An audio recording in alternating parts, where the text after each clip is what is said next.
It started one morning, early enough that the house was still quiet, the kind of calm you only get before the day fully begins. I walked into the kitchen in my usual half-asleep state, expecting to pour myself a cup of coffee and ease into my routine. Instead, I saw him. Desmond was standing by the fridge, freshly out of the shower, wearing nothing but a loosely tied bathrobe. His damp hair clung to his forehead, droplets of water trailing down his collarbone. At first, I didn't think much of it. He'd moved back in temporarily while his apartment was being renovated, and we'd all settled into a relatively peaceful coexistence. But as I moved toward the counter, I couldn't help but notice the robe wasn't tied all the way. It had slipped just enough to reveal a glimpse of his chest, toned in a way that made it impossible not to look. I froze, caught between the absurdity of the moment and an unsettling flicker of something I wasn't ready to name. Desmond glanced up and smiled, completely unaware of my sudden discomfort. "Morning," he said casually, like nothing was out of place. "Morning," I mumbled, quickly turning my attention to the coffee maker. My hands fumbled with the filter as I fought to steady my breathing. I felt ridiculous, ashamed even. He was my stepson. This wasn't the first time I'd seen him in something casual, but for some reason, this time felt different. That fleeting moment, that one glimpse, should have meant nothing. But as I stood there, pretending not to notice him, pretending not to feel the warmth rising to my cheeks, I knew something had shifted. And once it had, there was no going back. I couldn't shake the memory of that morning in the kitchen, no matter how hard I tried. It was such a simple moment. Banal, even, but the details clung to me in a way that felt almost invasive. The way Desmond's smile lingered, the slight flush on his cheeks from the shower, the casual confidence in how he carried himself. I told myself it was nothing, just an awkward encounter blown out of proportion by my overactive imagination. But deep down, I knew better. Desmond had been back in the house for a little over a month by then. His apartment was undergoing renovations after a pipe burst, flooding half the place. Graham, my husband, insisted he move back in until the repairs were finished, and I agreed without hesitation. It made sense. Desmond was his son, after all. At first, it was fine. Desmond was polite, easygoing, and kept to himself for the most part. He worked as a junior game designer at the same company where I was the creative director, which made our interactions a little more frequent than I was used to. We'd always had a cordial relationship, one built on mutual respect and careful boundaries. I wasn't his mother, and I never tried to be. I was just the woman his father had married after his parents' divorce. But living under the same roof brought a new level of closeness I wasn't prepared for.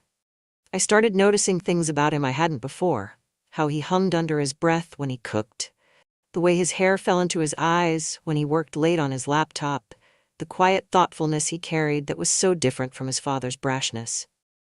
And then there was Graham. My husband was, by all accounts, a good man. Hardworking, successful, and dependable. But he was also distant, preoccupied with his career to the point that he'd barely had time for me. Our marriage had settled into a routine that felt more like cohabitation than a partnership. We shared a house, a bed, and a life. But intimacy was something we hadn't truly shared in years. I told myself that's why that morning in the kitchen hit me the way it did. It wasn't about Desmond. It was about me. About the gaping void I'd been living with for so long that I'd almost forgotten it was there.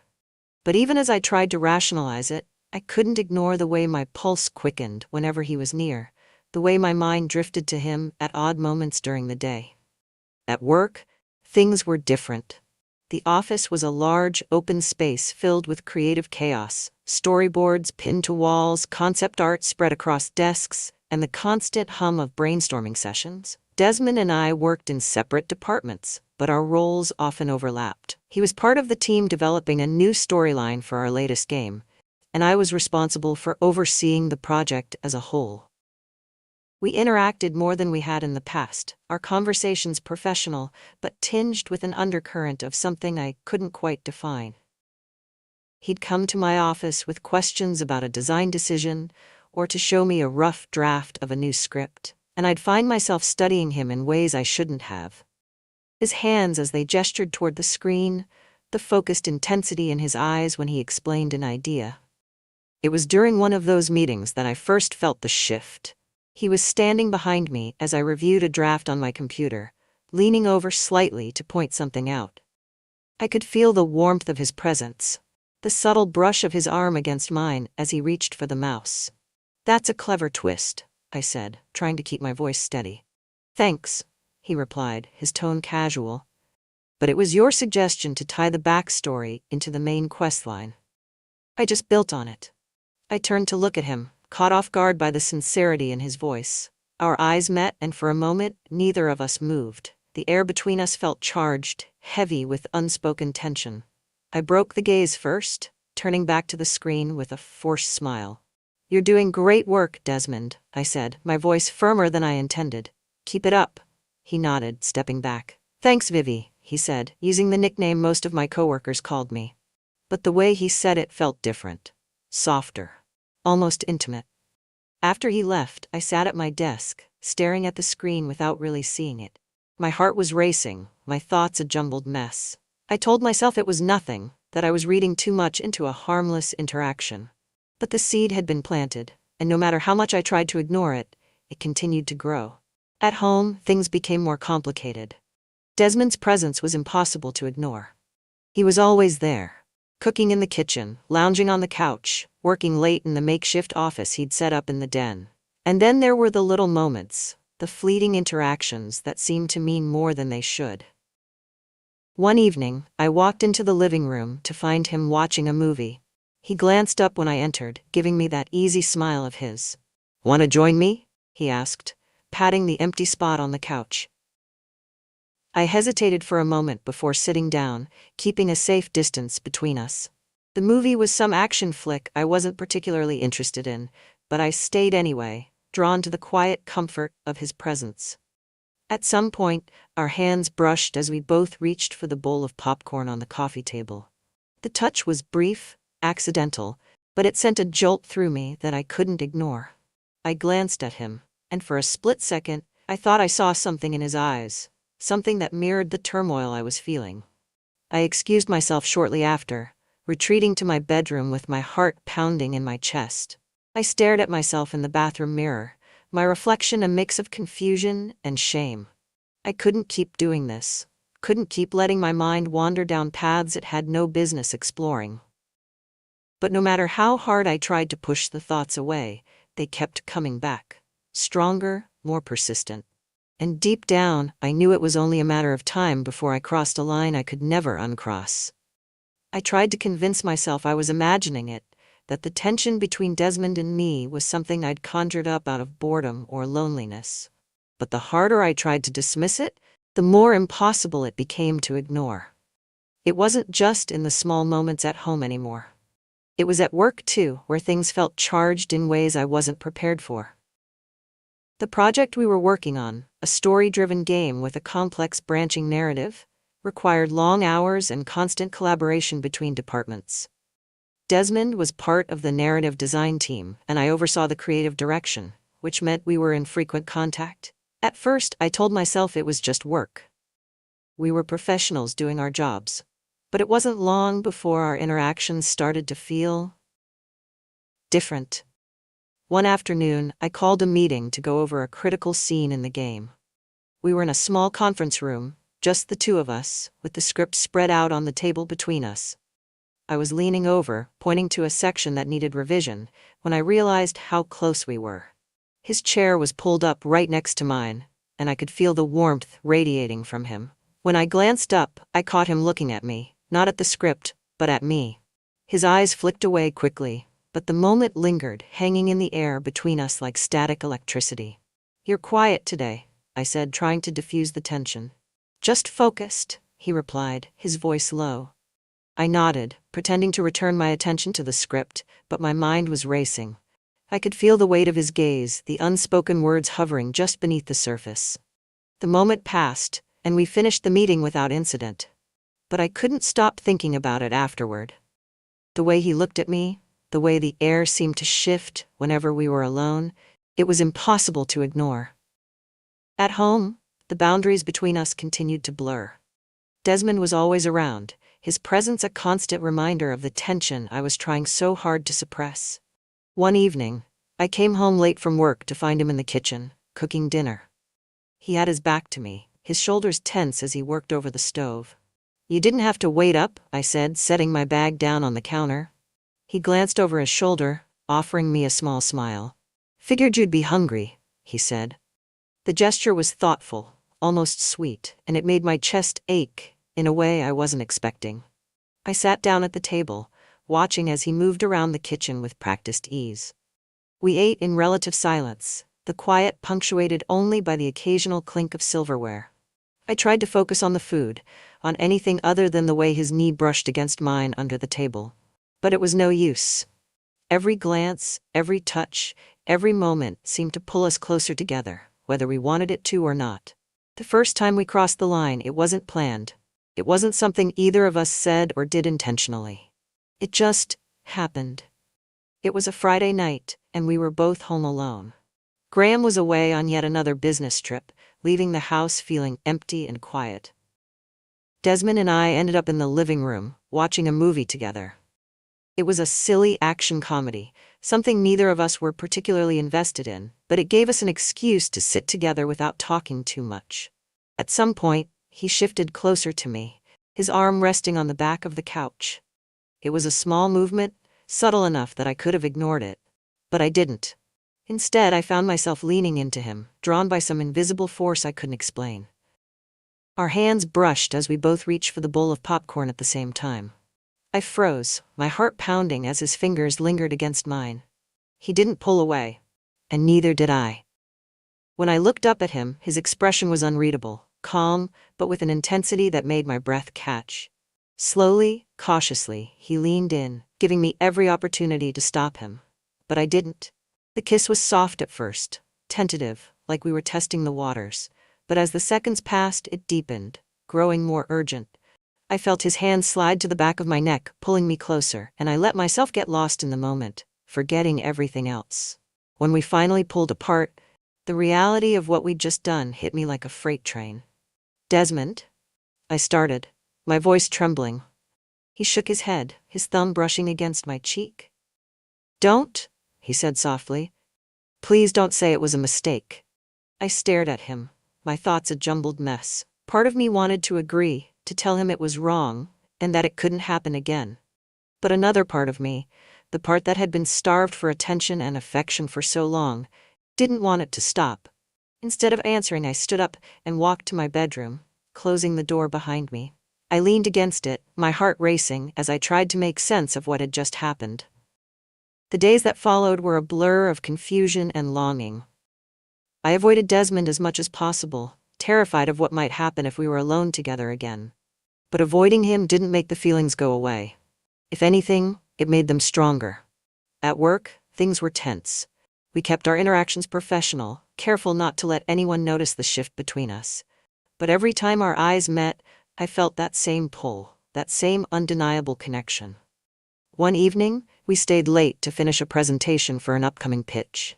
The office was quiet, most of the team having gone home for the night. I was sitting at my desk going over the final slides when Desmond walked in, a coffee in each hand. "Thought you could use this," he said, setting one of the cups in front of me. "Thanks," I said, glancing up at him. He didn't move away. Instead, he leaned against the edge of the desk, his gaze fixed on me. "Vivi," he said quietly, his voice barely above a whisper. I looked up at him, my breath catching in my throat. The way he said my name sent a shiver down my spine, and I knew I couldn't keep pretending. Before I could stop myself, I stood up, closing the distance between us. His hands found my waist, pulling me closer, as our lips met in a kiss that was anything but tentative. It was urgent, desperate, like we were making up for lost time. We broke apart only when the sound of a janitor's cart rolling down the hallway reminded us of where we were. I stepped back, my cheeks flushed, and glanced at the clock. "We should go," I said, my voice unsteady. Desmond nodded, but the look in his eyes told me this wasn't the end. By the time we got home, the tension between us was unbearable.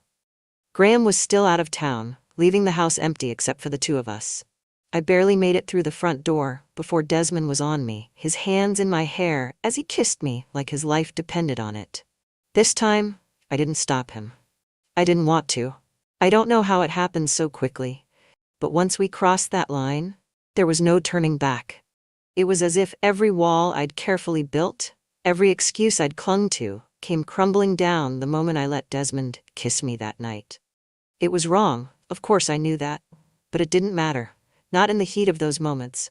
Not when it was just the two of us, cocooned in a world we'd created, far removed from everything else. The first night was a blur. Graham was gone on one of his extended trips, leaving Desmond and me alone in the house.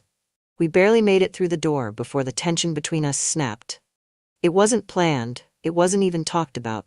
One second, I was stepping into the living room, and the next, Desmond had pulled me into his arms, his lips crashing against mine. It was like a dam had burst. All the restraint and hesitation we'd tried to hold on to washed away in an instant. I could feel his hands on me, strong, steady, deliberate, as they traced the curve of my back, pulling me closer. Every touch, every movement felt electric, like nothing I'd ever experienced before. By the time it was over, we were lying on the couch, the room bathed in the soft glow of the table lamp. I stared at the ceiling, my heart racing, my mind a whirlwind of emotions. Guilt, desire, fear, they all swirled together, making it impossible to think clearly. Desmond turned to me, his expression a mix of concern and something deeper, something I couldn't quite name. "Are you okay?" he asked, his voice soft. I nodded, though I wasn't sure if it was true. "We can't do this again," I said quietly, more to myself than to him. But even as I said it, I knew I didn't mean it. We tried to keep things quiet after that, careful not to let our relationship bleed into the rest of our lives. At work, we maintained our professionalism, though there were moments when our connection threatened to slip through the cracks. A lingering glance across the office, the accidental brush of his hand against mine during a meeting, it was subtle, but it was there. At home, it was harder. Graham's trips gave us plenty of time to be alone, but even when he was around, the tension between Desmond and me was impossible to ignore. I started finding excuses to spend time with him. Late-night conversations in the kitchen, quiet moments in the den. Every interaction felt charged, filled with an intensity I couldn't seem to escape. One night, after Graham had gone to bed, I found Desmond in the living room, sitting on the couch with a book in his lap. He looked up when I walked in, his expression softening. "Couldn't sleep?" he asked. I shook my head, sitting down beside him. "You?" he shrugged. "Too much on my mind." We sat in silence for a while, the only sound the faint hum of the air conditioner. I glanced at him out of the corner of my eye, my heart racing as I took in the way his hair fell into his eyes, the way his jaw tensed as he turned the page. Before I knew it, I was leaning toward him, my hand brushing against his arm. He looked at me, his eyes searching mine, and in that moment, everything else faded away. The affair became a part of our lives, woven into the fabric of our everyday routines. We found stolen moments wherever we could, late nights in the office, quiet mornings in the kitchen, even brief encounters in the car when Graham was out running errands. I told myself it was just physical, that it was the attention I'd been missing, the connection I'd been craving. But it wasn't that simple. Desmond made me feel alive in a way I hadn't felt in years. He made me feel seen, understood, desired. There was one night I'll never forget. We were both working late, the office empty except for the two of us. I was in my office, reviewing concept art for the game, when Desmond walked in. He leaned against the doorframe, watching me with a small smile. "Still here?" he asked. I looked up, returning his smile. "Same could be said for you." He stepped inside, closing the door behind him. "Wanted to make sure you weren't overworking yourself," he said, his tone light but his gaze intense. I leaned back in my chair, raising an eyebrow. "And what are you going to do if I am?" His smile widened as he walked over to my desk, his hands resting on the edge. "Guess I'll have to distract you," he said, his voice low. The air between us felt heavy, charged with an energy that made it impossible to think. He leaned down, his face inches from mine, and I felt my breath catch. "Desmond," I said, my voice barely above a whisper. "Tell me to stop," he said, his eyes locked on mine. I didn't. As time went on, the risks became greater, but so did the pull between us. It was intoxicating, the secrecy, the stolen moments, the thrill of knowing we were walking a tightrope. But it was also exhausting.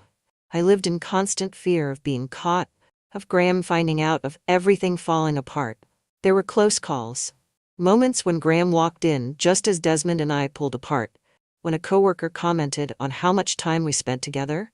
When I caught myself staring at him a little too long during a meeting.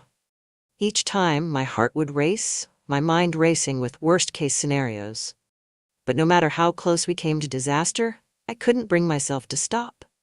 Desmond, on the other hand, was fearless. He didn't seem to care about the risks, about what might happen if we were found out. "Let them talk," he said once, after I expressed my fears. "I don't care what anyone thinks. I want to be with you." His confidence was both reassuring and terrifying. I envied his ability to live in the moment, to embrace what we had without hesitation. But I also knew it couldn't last. The turning point came one afternoon when Graham came home early. Desmond and I were in the kitchen, laughing over something ridiculous, when we heard the sound of the front door opening. My heart dropped as I realized how close we were standing, our arms brushing against each other. Graham walked in, his eyes narrowing as he took in the scene. "What's going on here?" he asked, his tone sharp. "Nothing," I said quickly, stepping back. "Just talking." He didn't look convinced, but he didn't press the issue. Instead, he grabbed a beer from the fridge and walked out, leaving us in tense silence. After he left, I turned to Desmond, my heart still racing. "We can't keep doing this," I said, my voice trembling. He reached for my hand, his touch steady. "Yes, we can," he said. "We just have to be careful." But I wasn't sure if that was true. As I lay in bed that night, staring at the ceiling, I couldn't shake the feeling that our time was running out. The affair had taken on a life of its own, consuming everything in its path. And I knew, deep down, that it was only a matter of time before the consequences caught up to us. It wasn't the big moments that brought everything crashing down. It was the small, careless ones. The ones I thought wouldn't matter, the ones I told myself no one would notice. But they did. And when the truth started unraveling, there was no stopping it. It started with a text. I should have been more careful, but I'd gotten too comfortable. Desmond had sent me a message late one night. Nothing explicit, just a simple, "I miss you." But it was enough. I'd fallen asleep with my phone on the nightstand, not realizing that Graham, coming to bed later, had picked it up to silence an incoming notification. The next morning, I knew something was off the moment I saw him. Graham wasn't a particularly emotional man, but his mood was like a storm you could feel before it hit. He barely said a word during breakfast, his eyes flicking to me with a sharpness that made my stomach churn. When Desmond came downstairs, cheerful and oblivious, I felt the air between the three of us shift. Graham's jaw tightened, and he excused himself abruptly, retreating to his office. I knew then that he'd seen the message. The confrontation came that evening. Graham waited until Desmond had gone out to confront me. I was sitting in the living room, trying to focus on a book I wasn't really reading, when he walked in and stood in front of me, his arms crossed. "Who is it?" he asked flatly. I blinked, caught off guard by the directness of the question. "What are you talking about?" "Don't play dumb, Vivienne," he said, his voice cold. "Who the hell is texting you at 2 a.m. saying they miss you?" I felt the blood drain from my face. "Graham, it's not what you think." "Don't," he snapped, cutting me off. "Don't lie to me. I saw the message. I know something's going on." I opened my mouth to respond, but no words came. My mind was racing, searching for an excuse, a way to explain it away. But there was nothing I could say that wouldn't sound like a lie. "Is it someone from work?" he pressed. "Someone you've been sneaking around with behind my back?" I shook my head, my voice trembling. "It's not like that, Graham. Please, just let me explain." "Then explain," he said, his tone razor sharp. But I couldn't. Because how do you explain falling for the one person you're supposed to stay far away from?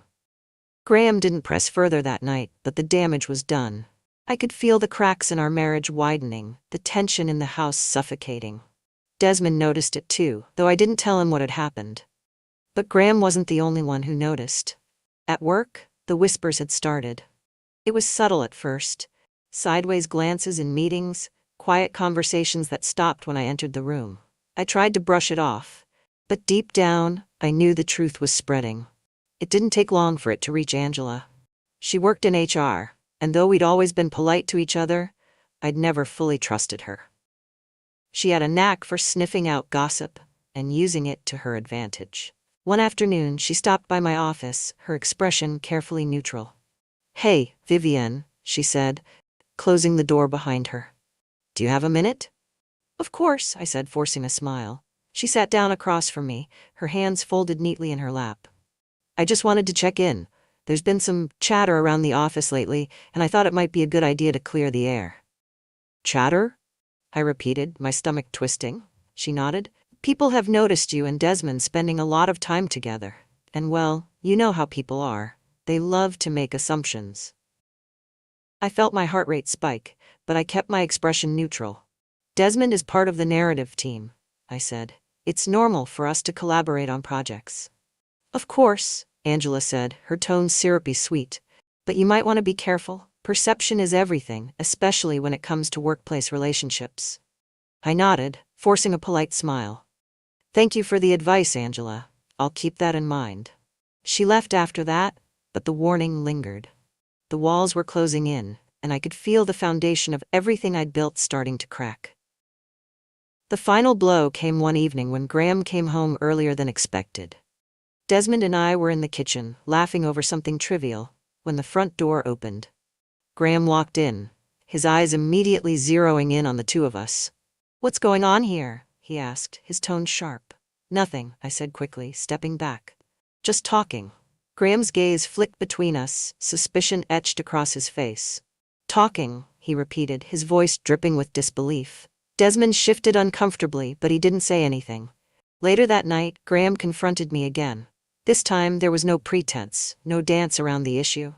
"It's him, isn't it?" he asked, his voice low and dangerous. I stared at him, my heart pounding. "Graham." "Don't lie to me, Vivienne," he said. "I've seen the way you look at him, the way he looks at you. I'm not an idiot." I felt the air leave my lungs. There was no point in denying it anymore. "I'm sorry," I said quietly, my voice barely above a whisper. Graham's face twisted with a mixture of anger and betrayal. "You've been sneaking around with my son," he said, his voice rising. "Do you even realize how disgusting that is?" "Graham, please." "No," he snapped. "You don't get to explain this away. You've destroyed this family. Do you understand that? You've ruined everything." The words cut deep, but I didn't argue, because he was right. The fallout was swift and brutal. Graham packed a bag that night and left, slamming the door behind him. Desmond tried to comfort me, but there was nothing he could say to make it better.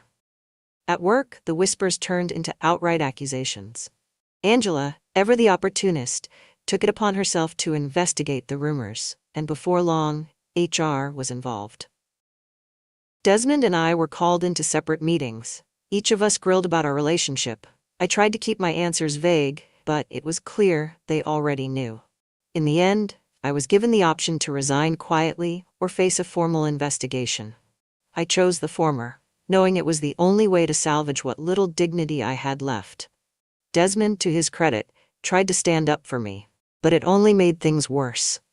The scandal tarnished both of our reputations, and though he wasn't fired, he was reassigned to a different team, effectively ending his career at the company. In the days that followed, I tried to pick up the pieces of my life, but everything felt fractured. My marriage was over, my career was in ruins, and the world I'd built for myself was gone. Desmond and I stayed in touch, but the weight of what had happened hung heavy between us. We were no longer the same people we'd been when this all started, and though we cared for each other deeply, the reality of our situation was impossible to ignore. I still don't know how things got so out of control.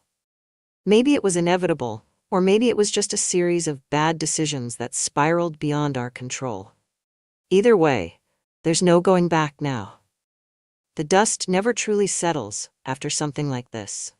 You don't just pick up where you left off and pretend it didn't happen. My life, as I knew it, was over, and in the weeks following the fallout, I had to accept that there was no undoing the damage. Graham filed for divorce within days of leaving. The process was swift and cold, dividing assets, signing papers, and exchanging brief transactional conversations through lawyers. He didn't want to talk to me, and honestly, I didn't blame him. When it was over, I found myself standing in an empty house, surrounded by boxes and silence, wondering how it had all come to this. Desmond moved out of the house shortly after the confrontation. I think we both knew it was for the best. There was no way we could stay under the same roof after everything that had happened, not with the weight of Graham's words still lingering in the air. We stayed in touch, texting and calling when we could, but things weren't the same. The connection we'd once had, the intensity that had drawn us together, was overshadowed by the fallout.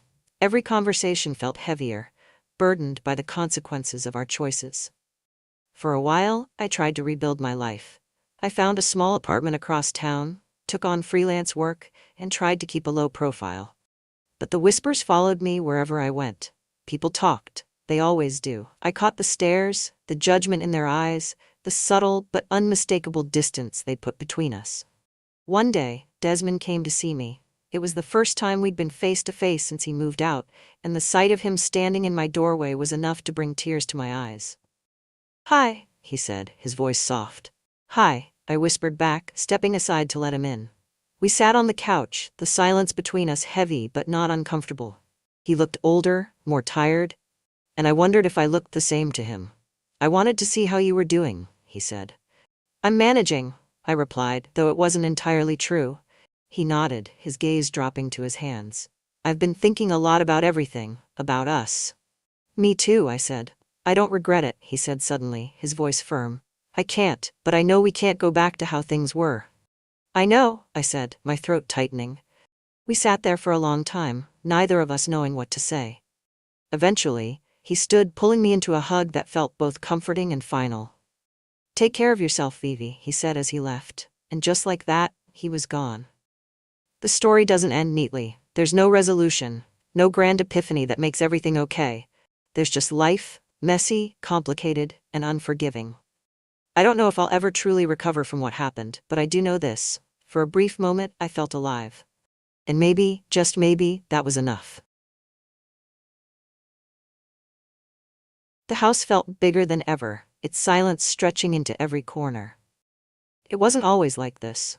There used to be a rhythm to the days, a steady hum of conversation, the faint echo of laughter, the clinking of glasses over shared meals. But those sounds had faded long ago, leaving only the creak of the floorboards and the faint hum of the refrigerator to remind me I wasn't entirely alone. It had been 3 years since my husband passed, 3 long years of figuring out how to live without him, how to breathe in a space where every corner carried his memory. I thought I was getting better at it, learning how to fill the emptiness with routines and small distractions. But there were moments, like now, standing in the kitchen, staring blankly at a sink full of dishes, when the loneliness hit with a force that left me breathless. Nathan's arrival had been unexpected. He showed up at the door one rainy afternoon, a duffel bag slung over his shoulder and an apologetic smile on his face. "I'm sorry to drop in like this," he'd said, his voice warm and familiar. "I just needed a place to figure things out." I didn't ask for details. The look in his eyes, a mix of exhaustion and quiet vulnerability, told me enough. He had always been a kind soul, the sort of young man who carried the weight of the world on his shoulders without complaint. Seeing him like that, so raw and unguarded, had stirred something in me. "Of course," I'd said, stepping aside to let him in. "Stay as long as you need." That had been 3 weeks ago. Now, as I stood in the kitchen, reaching for a jar of spices on the top shelf of the pantry, I found myself thinking about him more than I should have. The house wasn't quite so empty with Nathan here. His presence filled the spaces I hadn't realized were so hollow. The sound of his footsteps as he moved about the guest room, the quiet hum of his voice when he was on the phone, even the way he left his coffee mug on the counter. It all brought life back to a place that had been stagnant for so long. But it also brought complications. Nathan wasn't the awkward teenager I remembered. He'd grown into a man, broad-shouldered, confident, with an easy smile that had a way of disarming even the most guarded people. And while I tried to remind myself of the years that separated us, of the roles we were supposed to play, there were moments when I caught myself lingering too long on the way his laugh lit up a room, or how his eyes softened when he spoke to me. I knew better. I had to know better. I was reaching for the jar when I felt him behind me. His presence was unmistakable, solid and warm, the faint scent of cedar and something clean wafting over me. I froze, my hand hovering just shy of the jar, my breath catching in my throat. "Let me help," Nathan said softly, his voice close enough to send a shiver down my spine. Before I could respond, his hand brushed lightly against my waist as he reached past me, his fingers closing around the jar with ease. The touch was brief, fleeting, but it left a trail of heat that lingered long after he stepped back. "Got it," he said, his tone casual as he set the jar on the counter. I turned to face him, my heart pounding in my chest. "Thanks," I managed, my voice shaky. Nathan's eyes met mine, his expression open but unreadable. "You okay?" he asked, his brow furrowing slightly. "Fine," I said quickly, brushing a strand of hair behind my ear. "Just tired." He nodded, though the look he gave me suggested he didn't quite believe me. "You should take a break," he said, his voice softer now.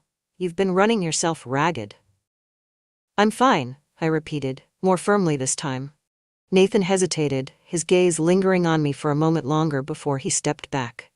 "If you say so," he said lightly, though there was a note of concern in his voice. As he left the kitchen, I let out a shaky breath, my hands gripping the edge of the counter for support. It didn't mean anything, I told myself. It was just a moment, a small kindness, nothing more. But as I stood there, staring at the jar on the counter, I couldn't shake the memory of his hand brushing against my waist, the way my skin had seemed to come alive beneath his touch. And for the first time, I allowed myself to wonder if I was wrong. By the time the sun dipped low on the horizon, painting the sky in hues of amber and violet, the unease from earlier still clung to me. The brief moment in the pantry had replayed in my mind all afternoon, each detail sharper than it had any right to be. The heat of Nathan's presence, the way his hand had brushed against me, and, most unsettling of all, the way it had lingered in my thoughts long after he was gone. I told myself I was being ridiculous, reading too much into something that meant nothing. But when I heard his voice call out from the living room, warm and easy, I felt that same flutter in my chest, unbidden and undeniable. "Hey," Nathan said, stepping into the kitchen. He leaned against the doorway, his hands tucked into his pockets, his hair slightly mussed, as though he'd been lying down. "What do you think about letting me cook tonight?" "You?" I asked, arching a brow. He grinned, the boyish charm in his expression making it hard not to smile back. "Don't look so skeptical. I'm not half bad, you know." I hesitated, the tension of the day still weighing on me. But the hopeful look in his eyes, so earnest, so unguarded, made it impossible to say no. "All right," I said, crossing my arms. "Show me what you've got." Nathan moved around the kitchen with an ease that surprised me, pulling ingredients from the fridge and cabinets, as though he'd been living here for years. "I didn't realize you knew your way around a kitchen," I said, leaning against the counter as I watched him. "There's a lot you don't know about me," he replied, glancing at me over his shoulder. There was a teasing note in his voice, but something about the way his eyes lingered on mine made my stomach tighten. "Like what?" I asked, trying to keep my tone light. Nathan shrugged, a faint smile tugging at his lips. "Like the fact that I make a mean chicken Alfredo," he said, holding up a jar of cream with a flourish. I couldn't help but laugh, the sound breaking through the heaviness that had been sitting in my chest all day. "I'll believe it when I taste it." The kitchen filled with the rich, comforting aroma of garlic and cream as Nathan worked, the clatter of pans and utensils creating a rhythm that felt strangely soothing. I found myself relaxing, the tension in my shoulders easing as I leaned against the counter, sipping a glass of wine. "Can you grab me the Parmesan?" Nathan asked, nodding toward the fridge. "Sure," I said, setting my glass down. When I handed him the cheese, our fingers brushed, and for a moment, I froze. It was such a small thing, so fleeting, but the warmth of his touch sent a shiver through me that I couldn't ignore. Nathan's gaze flicked to mine, his expression unreadable. "Thanks," he said softly, his voice quieter now. "Of course," I replied, my own voice trembling slightly. The moment passed quickly, but it left a mark. A quiet hum of something unspoken lingering in the air between us. By the time we sat down to eat, the sky outside had darkened, the faint chirp of crickets filling the stillness. Nathan had set the table, without me noticing, placing a candle in the center, as though this were something more than just a casual dinner. "This smells amazing," I said, eyeing the plate of creamy pasta in front of me. "Taste first, then compliment." Nathan teased, a grin tugging at the corner of his mouth. I took a bite, the flavors rich and decadent, and let out a soft hum of approval. All right, you win. This is incredible. See, told you I wasn't half bad, he said, his grin widening. We ate in companionable silence for a while, the soft flicker of the candlelight casting shadows across the room. But as the meal wore on, I couldn't shake the feeling that Nathan was watching me, his gaze steady and intent. What is it? I asked finally, setting my fork down. Nathan hesitated, his expression thoughtful.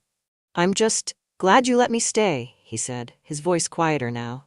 It's been a while since I felt like I had a place to land. His words hit harder than I expected, and I felt a lump rise in my throat. You'll always have a place here, I said softly. Nathan's eyes softened, and for a moment, the air between us felt charged, the weight of everything unspoken pressing down on us. I mean it, I added, my voice trembling slightly. I know, he said, his gaze unwavering. The silence stretched, thick and heavy, and I found myself struggling to breathe under the intensity of his stare. But before I could say anything more, Nathan leaned back in his chair, the moment breaking as he reached for his wineglass. Thanks for trusting me with dinner, he said lightly, his tone teasing.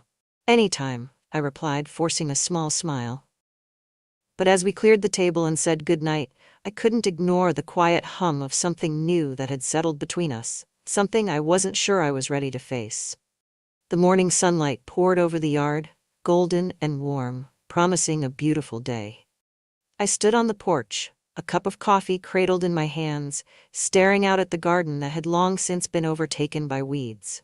It was one of those projects I'd told myself I would get to someday, but the thought of tackling it alone always felt too overwhelming. Looks like it needs some work, Nathan said, his voice pulling me from my thoughts. I turned to see him stepping out onto the porch, barefoot and holding his own mug of coffee. His hair was still tousled from sleep, and his t-shirt clung slightly to his chest from the humid air. More than some, I replied, smiling faintly. It's been years. Well, he said, leaning against the railing, today seems like a good day to do something about it. I raised an eyebrow. You want to help me with the yard? Why not? He asked, his grin easy and boyish. It'll give us something to do. And I could use the fresh air. I hesitated, glancing back at the overgrown mess. It's not going to be easy. I'm tougher than I look, he teased, his eyes glinting.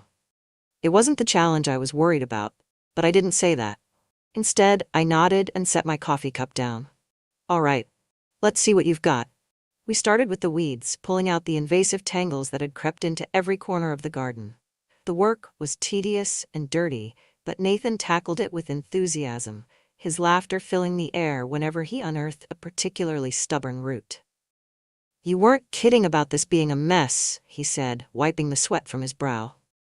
Don't say I didn't warn you, I replied, grinning. The sun climbed higher, and by mid-morning, we were both covered in dirt and sweat.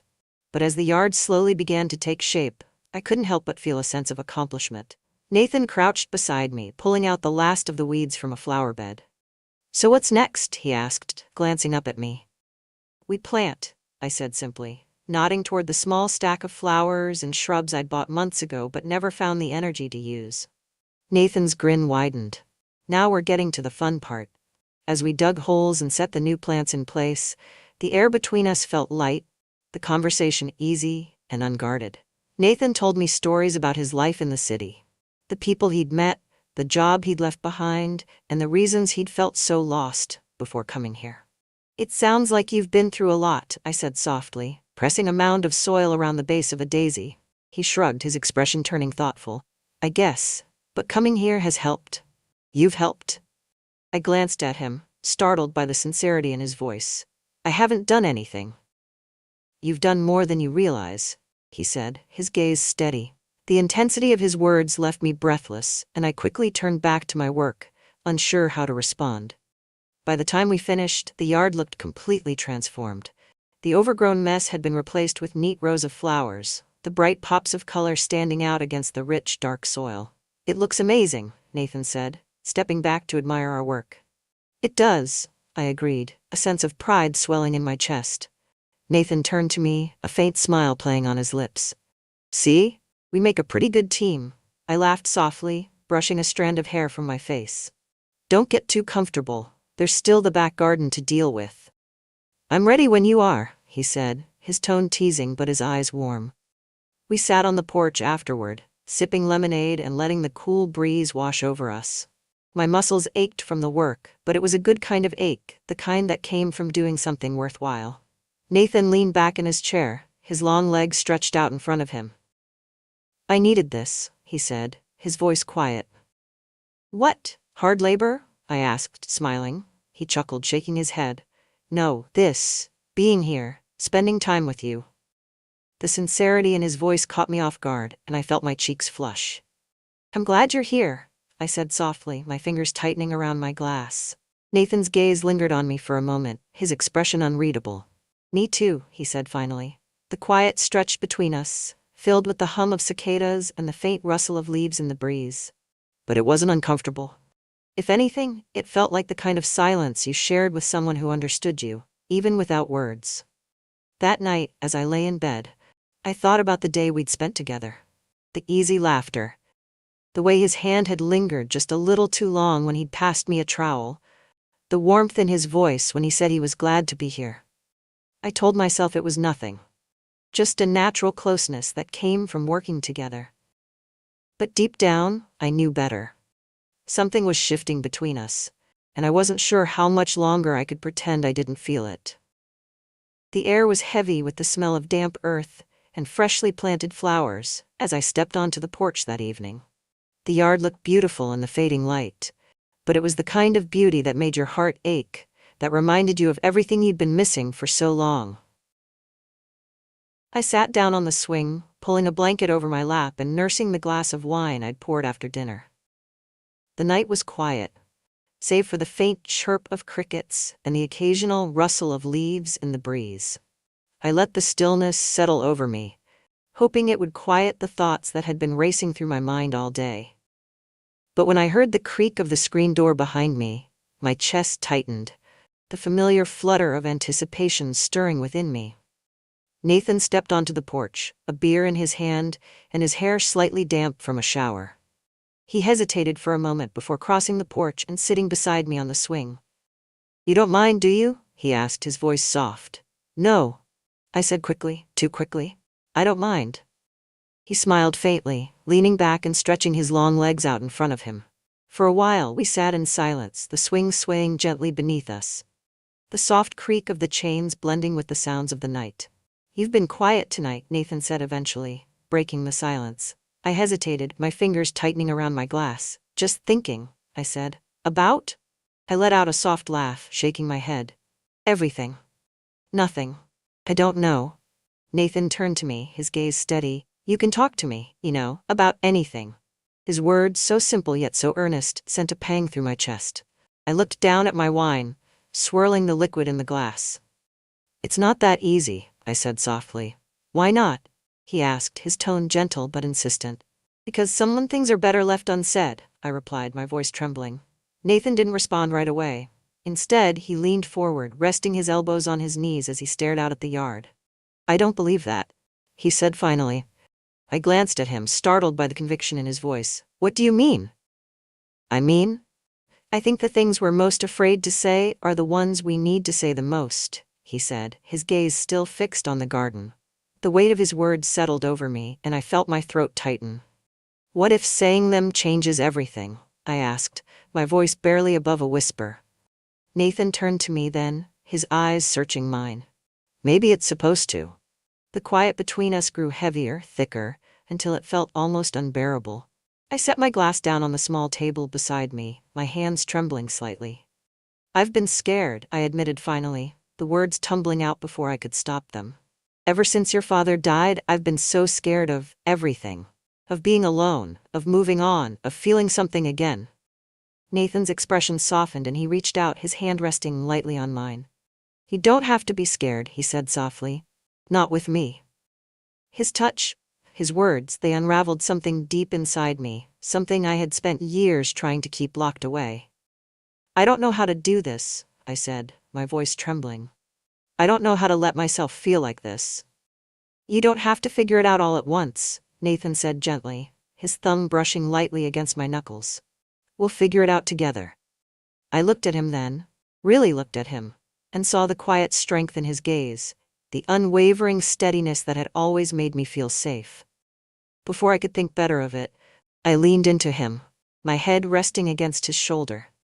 Nathan didn't hesitate, his arms sliding around me, pulling me closer. We sat like that for a long time, the swing swaying gently beneath us, the night wrapping around us like a cocoon. "Thank you," I whispered finally, my voice barely audible. "For what?" Nathan asked, his voice low. "For being here," I said, my throat tightening. "For not giving up on me." Nathan pressed a soft kiss to the top of my head, his lips lingering for a moment. "I'll never give up on you," he said quietly. His words broke something in me, and I felt the tears spill over, hot and unrelenting. I clung to him, my hands fisting in the fabric of his shirt as the sobs racked my chest. Nathan held me through it all, his arms steady, his voice soothing as he murmured soft reassurances. When the tears finally subsided, I pulled back slightly, my gaze meeting his. The moonlight illuminated his face, casting soft shadows across his features, and for a moment I forgot how to breathe. "Nathan," I began, but the words faltered on my lips. "It's okay," he said softly, his hand lifting to brush a tear from my cheek. "You don't have to say anything." But I wanted to. I wanted to tell him everything, to lay bare the feelings I had been so afraid to admit to myself. Instead, I leaned forward, my forehead resting against his. The closeness was intoxicating, the warmth of him seeping into me, grounding me in a way I hadn't felt in years. For the first time in a long time, I let myself believe that maybe, just maybe, I didn't have to face everything alone. The storm rolled in just after midnight, the sound of rain tapping against the windows pulling me from a restless sleep. I lay there for a moment, listening to the low rumble of thunder in the distance, the flicker of lightning casting brief shadows across the room. Something about the storm felt ominous, charged, as though it carried the weight of everything I had been trying to ignore. I got out of bed, pulling on my robe, and made my way downstairs. The house felt too quiet, too still, the storm outside only amplifying the tension simmering inside me. I had just reached the kitchen when the power went out. The sudden darkness was disorienting, the familiar hum of the refrigerator replaced by an eerie silence. I fumbled for the drawer where I kept the flashlight, my hands trembling as I searched blindly. "Nora?" The sound of Nathan's voice made me jump, and I turned to see him standing in the doorway, his silhouette barely visible in the dim light of the storm. "It's just the power," I said quickly, my voice shaky. "I figured," he replied, stepping closer. "Are you okay?" "I'm fine," I said, though the tremor in my voice betrayed me. Nathan closed the distance between us, his presence steady and grounding. "You sure?" he asked, his tone softer now. I nodded, though I wasn't entirely sure what I was trying to convince him, or myself of. He found the flashlight before I did, the beam of light cutting through the darkness. "Here," he said, handing it to me. His fingers brushed against mine, and even in the dim light, I could see the concern in his eyes. "Thanks," I murmured, taking the flashlight and flicking it toward the pantry. Nathan didn't move, his gaze lingering on me. "You seem on edge," he said after a moment. "It's just the storm," I replied, turning away to busy myself with finding candles. "It's more than that," he said gently. I froze, my back to him, my chest tightening at the quiet certainty in his voice. "Nathan, please," I said, my voice barely above a whisper. "Please what?" he asked, his tone soft but insistent. I turned to face him, the flashlight casting a faint glow between us. "Please don't make this harder than it already is," I said, my voice trembling. Nathan stepped closer, his expression unreadable in the dim light. "What if it's supposed to be hard?" he asked quietly. "What if that's the point?" The air between us felt impossibly thick, charged with something I couldn't name but couldn't ignore. Nathan took another step closer, his gaze steady, his voice low. "Talk to me, Nora," he said softly. "Tell me what you're thinking." "I'm thinking this is wrong," I said, my throat tightening. "Then why does it feel so right?" he countered, his voice quiet but firm. I shook my head, tears welling in my eyes. "Because it's not supposed to be like this. You're... Don't," he interrupted, his voice gentle but commanding. "Don't put up walls we both know aren't real." The truth of his words cut through me, and I felt the first tear spill over, hot and unrelenting. I'm scared, I admitted, my voice breaking. Nathan closed the remaining distance between us, his hand lifting to cup my cheek. So am I, he said softly. But that doesn't mean we should ignore this. His touch was steady, grounding, and I found myself leaning into him despite every voice in my head screaming at me to stop. When he kissed me, it wasn't sudden or rushed. It was slow, deliberate, as though he was giving me every chance to pull away. But I didn't. I couldn't. The warmth of his lips against mine unraveled every thread of restraint I had been clinging to. My hands found their way to his shoulders, gripping him, as though he were the only thing keeping me from falling apart. Nathan's arms wrapped around me, pulling me closer, and the world outside seemed to disappear. The storm, the darkness, the weight of everything that had been holding me back. There was only him, only us, and the quiet, desperate need to feel something real. When we finally broke apart, our breaths mingling in the small space between us, I felt tears slipping down my cheeks. Nora, Nathan said softly, his thumb brushing away a tear. I don't know how to do this, I admitted, my voice trembling. We'll figure it out, he said, his gaze steady. Together. His words, his touch, the quiet conviction in his voice, it was enough to make me believe him. For the first time, I let myself lean into him completely, letting the storm rage outside while I found a fragile, fleeting sense of peace in his arms. The dawn broke quietly, the storm leaving behind a muted stillness that settled over the house. I stirred in bed, the faint warmth of sunlight brushing across my face, but it wasn't the light that woke me. It was the weight in my chest, a mix of emotions too tangled to name. I sat up slowly, pulling the blanket around me as I glanced toward the window. The world outside looked fresh and new, the rain having washed away the dust of the past few days. But the air inside the room felt heavy, thick with the unspoken truths and impossible questions that had filled the night. I heard footsteps in the hall, slow and deliberate, and my heart quickened despite myself. Nora? Nathan's voice was soft, tentative, as though he wasn't sure if he should be here. I turned to see him standing in the doorway, his hair slightly tousled, his expression cautious but warm. He held 2 mugs of coffee, the steam curling lazily into the air. Morning, he said, his voice quiet. Morning, I replied, my own voice barely above a whisper. Nathan crossed the room, setting one of the mugs on the nightstand beside me. He didn't sit, didn't move too close, as though he was giving me space to decide what came next. For a moment, neither of us spoke. The silence stretched between us, not uncomfortable but charged, every unsaid word hanging in the air like a question. I didn't mean to wake you, Nathan said finally, his tone careful. It's okay, I said, wrapping my hands around the mug. The warmth seeped into my fingers, grounding me in a way I desperately needed. Nathan hesitated, his gaze flicking to mine. How are you feeling? The question was simple, but the weight behind it was anything but. I took a sip of coffee, the bitter taste steadying me as I searched for an answer. I don't know, I admitted finally. I feel everything, all at once. Nathan nodded, his expression thoughtful. Me too. The honesty in his voice, the quiet vulnerability in his eyes, it broke something in me, and I felt the tears welling up again. I don't know what happens now, I said, my voice trembling. We don't have to figure it all out today, Nathan said gently. He stepped closer then, crouching slightly so he was at eye level. We'll take it one step at a time, together. His words, so simple yet so sure, settled over me like a balm. I nodded slowly, unable to trust my voice, and Nathan reached out, his hand covering mine where it rested on the mug. The warmth of his touch, the steadiness of it, it was enough to quiet the storm inside me, if only for a moment. Later that morning, we found ourselves in the garden again. The air was crisp, the ground still damp from the storm, and the flowers we'd planted days before seemed brighter, more vibrant. Nathan knelt by one of the flower beds, pulling a few stray weeds, while I stood a few feet away, watching him. You don't have to do that, I said, crossing my arms. I don't mind, he replied, glancing up at me with a small smile. I couldn't help but smile back, the weight in my chest easing just a little. You're going to spoil me, I teased, though my voice was soft. Maybe you deserve to be spoiled, he said lightly, though there was an undercurrent of sincerity in his tone that made my breath catch. I crouched beside him, my fingers brushing against the damp soil as I worked beside him. For a while, we didn't speak. The quiet between us filled with the sounds of the garden, the rustle of leaves, the distant chirp of birds, the steady rhythm of our movements. But the quiet wasn't heavy this time.